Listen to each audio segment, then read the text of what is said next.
My agent invented 3 numbers in one day. Not in a chat window, in finished frames, rendered, ready to publish. And here is the part that changed how I work. None of the 3 came from a bad prompt. I could not have prompted my way out of any of them. All 3 came from the same place. A frame I had designed wanted a number and the source did not have one, so the agent supplied one. Because to a system laying out a frame, a missing number is not a lie. It is a whole. Some background quickly. I run an agent pipeline that builds short videos end to end. Design, spec, layout, animation, captions, audio cuts, render. On this particular day, it built 3 of them from one 20-minute talk. Vertical, 1080 by 1920. Both of the framework's validators passing at 0 errors. 3 deliberately different visual languages, because a set of videos that share one template is the exact pattern YouTube's monetization policy calls generic and template-based. There was one rule over all of it. Every number on screen has to be a number the speaker actually said. That rule is not there for style. If a frame quotes a figure the source never gave, the video is making a claim nobody made. And I only had one way to catch that. Watch the frames myself, one at a time, which is how I found the first one. The first short opens on a counter. The idea was momentum. The agent runs, pages appear, the number climbs. Standard motion design instinct, give the viewer a value going up and they feel progress. The counter ran to 40. Now 40 is not a random number. The speaker really did say 20 to 40 pages a day. So where is the problem? The problem is that a counter running to 40 says something different from 20 to 40 pages a day. A range is an estimate. A counter is a measurement. The frame had quietly upgraded his estimate into a live reading of something that was never being read, and nothing in the script was wrong. The narration was his voice, verbatim. The invention lived only in the frame, in the choice to animate a total instead of showing a range. The fix was not a better number. It was a different design. The frame now assembles his own range. 20, then the dash, then 40. Nothing counts up. And the only thing on that frame that is counted is the wall of page tiles behind it, which is counted because it is visible. You can see them arrive. The comment my agent left in that file after the correction reads, his own stated range assembles, 20, then the dash, then 40. No running total is invented. The tiles below are the only thing actually counted. It understood the rule perfectly. Afterwards. The second short is about context windows filling up. 1 bar, read 3 times. A bar is a proportion. Proportions have percentages, so the readout beside it said consumed 81%. 81 is a wonderful invented number. It is not 50, which sounds made up. It is not 95, which sounds alarmist.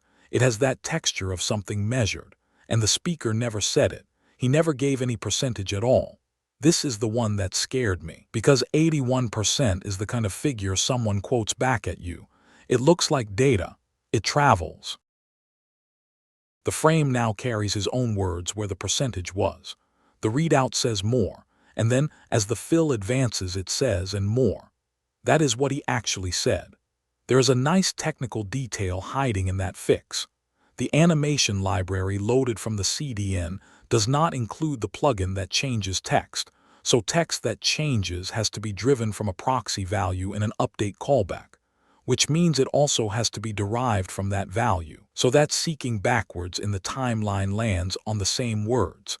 The honest version was slightly harder to build than the invented one.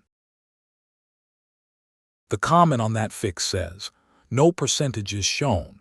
He never says how full it gets, and inventing a figure to make the bar look precise would be fabricating his data. To make the bar look precise. That is the whole mechanism, in the agent's own words. The third short animates a system diagram. Several loops all riding to one shared store. Packets travel along the wires and land. Next to it, a counter of signals written. It ticked to 6. The video showed 3. Not 3 because the speaker said 3 because 3 packets were drawn, animated, and landed on screen. Anyone counting along would have counted 3. The frame said 6. This one is the purest of the 3 because there is no ambiguity about what the correct number was. It was on screen, it was countable, and the design had a beat to fill a moment that wanted to feel busy, so the count kept going after the evidence stopped. It holds at 3 now. The comment reads, "The count holds at 3, that is how many signals the video actually showed being written. Ticking it higher would be inventing his data to fill a beat." To fill a beat. Again, not a knowledge failure, a composition failure. 3 inventions one day, 3 completely different visual languages, and the same shape every time. In every case the source had something real, and the design asked for something adjacent that was slightly better television. A range became a total. A qualitative more became a percentage. A count of 3 became a count of 6. Nobody asked the agent for a number. The layout did. A progress bar with no value is a broken progress bar. A counter with nothing to count is a bug. So it filled the slot the way it would fill any other missing property. I want to be careful here because this is exactly where a video like this starts inventing things of its own. 3 cases is 3 cases. I am not telling you this is how every model fails, but all 3 of mine failed at the same place, and it was not the place I was watching. I was reviewing narration for accuracy. The narration was perfect. The fabrication was in the typography. 3 things changed after that day, and none of them is a prompt. First, design for what the source has. If the speaker gave a range, the frame gets a range. If he gave a vague word, the frame gets his vague word, and the motion carries the feeling instead of a figure. A frame that wants a number it does not have needs a different design, not a plausible figure. Second, every number on screen has to be written down next to its source before the frame is built, not after. In the storyboard, if a value cannot be traced to a line of the transcript or to something visibly counted on screen, it does not get built. That turns a judgment call into a mechanical check, and mechanical checks are the only ones that survive a tired reviewer. Third, and this is the one I got wrong for a whole session, review the frames, not the script. Every one of these 3 inventions was invisible in the script. All 3 were visible in a still frame in under a second. There is a broader version of this. The output your agent is most confident about is the output where it is filling a hole in a structure you designed. It is not guessing wildly. It is being helpful in the exact shape you asked for, which means the fabrication arrives looking like the most finished part of the work. This channel is the build log of that pipeline. Everything it gets right, everything it breaks with the real numbers. Which raises an obvious question, and it is the next video. If an agent's output can be confidently wrong in a way that looks finished, how do you test it when there is no correct answer to compare against? No labeled dataset, no ground truth. Just output that either holds up or does not. That is what I use mechanical gates for, and I will show you the ones that actually caught things. One more time, because it is the only line worth keeping from all of this.